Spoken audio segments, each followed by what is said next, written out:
CHOU's new album, titled after the single 做伟大的作品, has been on repeat for the last week into my brain. Should go a bit taller. And now we're going to rank all of the songs from my least favourite to my favourite. The one rule that I'm going to put in is that the intro I'm not going to rank. I do really like it when artists put in interludes and small pieces of music just to help the album flow and to structure it.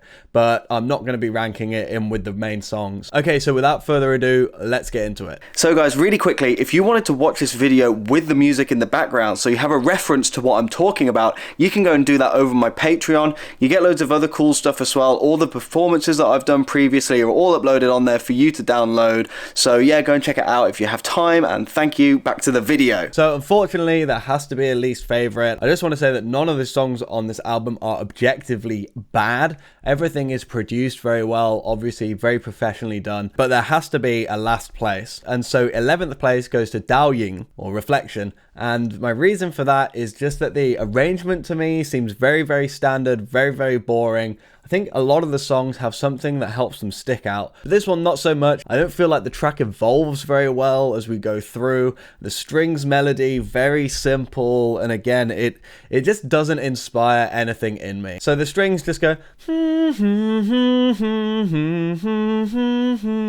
And that's basically it. To me, that's not very inspired. It's pretty bog standard. I don't think it's his best vocal performance on the album. We have a lot of just you know, and that's a little bit boring to me as well. So that's it. Dao Yang, 11th place, unlucky. Number 10. Hai Zai Liu Lang, also known as Still Wandering. I really like the start of this one. I like the piano. I like the very simple synth sounds that are used. But to me, it's just, again, a little bit boring and not very inspired. It's got that sort of slow ballady feel, but doesn't really get me going emotionally too much. Again, not too much evolution, I think, in the arrangement. And also, I think there's too much auto-tune. There's a very heavily auto-tune bit post-chorus. I'm not a fan of that. And in the first verse, you can hear a bit of auto-tune on the vocals. To me, it's just slightly too much. I prefer CHOU's natural voice, and I think that's where his strength is. Okay, 9. Am I really putting this at 9? I can't put this at 9. I'm changing it around. So actually at 9, 我是如此相信. Last minute change there, sorry about that. This list is very difficult. The more you listen, the more things are going to change.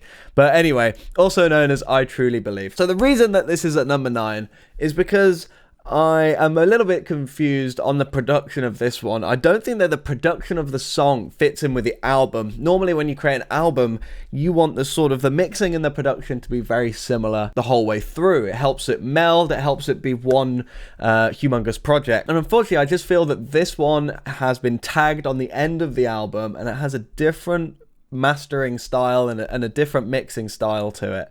So I'm wondering why it's there. I feel like it's not a bad choice to be the final song on the album. It is quite epic in its arrangement. I got nothing against the song. I think the song's quite good, but yeah, I've put it this far down the list just because of where it's placed on the album and how it fits in with the rest of the album. I just don't think it fits in. Okay, so number 8. Ocho Mojito. And first and foremost, I just want to say that I think that this song is really interesting. It's definitely one of the more experimental songs on the track and it's out there.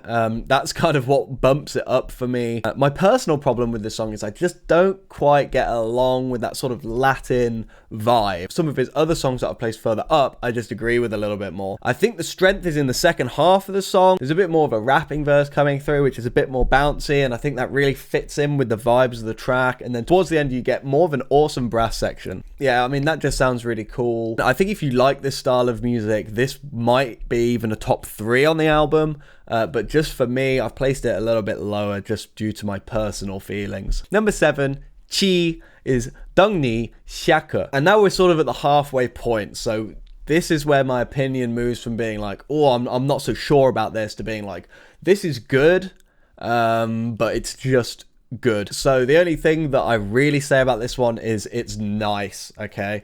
So it's just nice. There's some really nice vocal bits in this one. There's some really nice falsetto. I really like the laid back approach to it. It's got nice sort of lazy drums, and that sounds good. It just doesn't have anything special to push it into the like top half of the album. Okay, so we're now at the halfway point. We're at number 6. We're at Liu, and this track, Hongyang Rusheng, or Cold Hearted. This one is where I think we start to get a bit more interesting in the album. We're sort of following on with CHOU's thematic songs now. We've had Mojito, now we've got this more Chinese feeling song. I feel it's like they're very Chinese R&B to me. I really like the chords in this one. You have some really nice little changes that you can hear. I really like the flute there. His vocals here are really top notch as well. I just really like how the instrumental isn't boring. In the sections where you have no vocals, it's doing something interesting.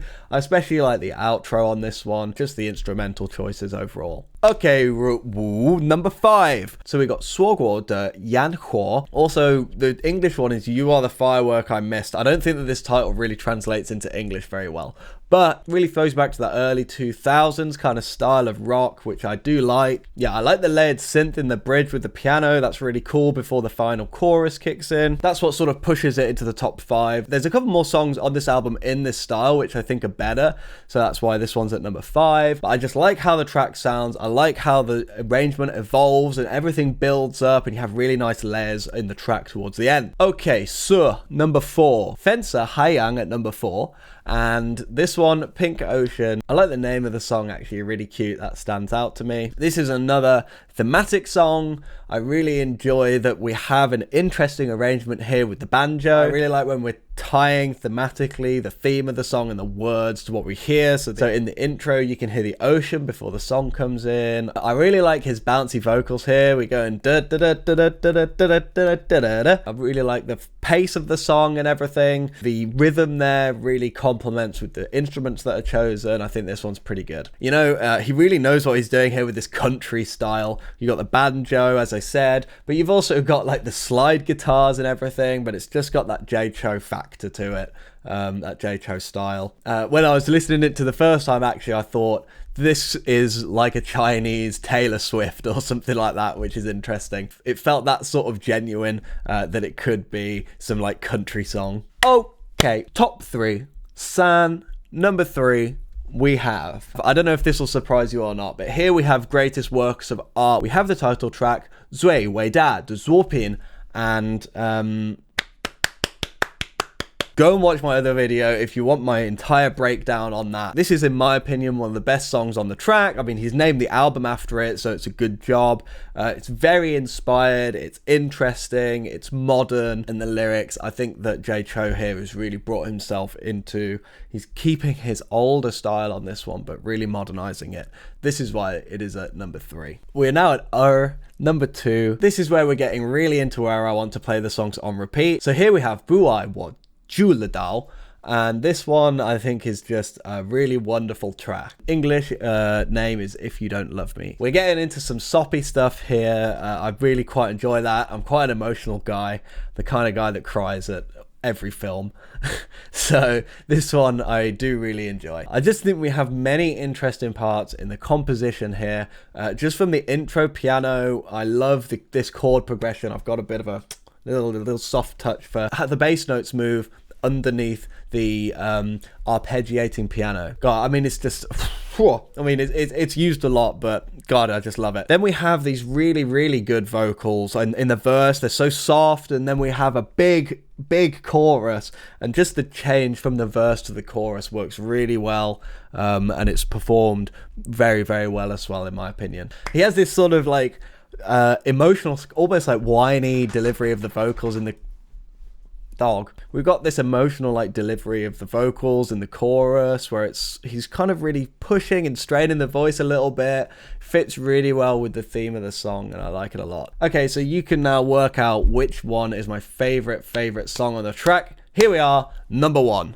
说好不哭 is my favorite track on the album. I actually really enjoy listening to this one. One of the reasons I think that I really enjoy this one personally is obviously my Mandarin is not great, but The lyrics are kind of simple enough for me to understand. They do say that an expert could explain complicated things in simple terms to help people understand. And I think that is kind of what CHOU has done for me in this song. One of the reasons that this is my favorite song is first and foremost, the melody is really, really good. It's really catchy. And when you hear it on the piano at the start, it's one of those things where you instantly can hear it and you know the song just from hearing the melody. It's a 2-part melody, and the first part in the intro is played on the piano. The second part comes in on these really legato strings, and just from a compositional perspective, I just think that that's lovely. The vocal melody seems to sit really well as well.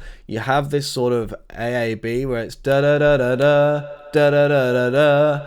Da, da, da, da, da, da, da, da. This is sort of like songwriting 101 here, just making sure that you have this interest in the melody but nothing really complicated to distract from the lyrics themselves and the rest of the arrangement. I just think that everything plays out really nicely in this song as well. You have evolution in the chorus, it thickens up towards the end. On the last chorus you have these additional vocals coming in, the strings are really thick and come through really well in the mix, and the bridge and the double chorus is exactly how you should be writing this sort of song. You also have this really nice lick that's done on the strings in the bridge as well. Okay, that's all the songs in the album ranked.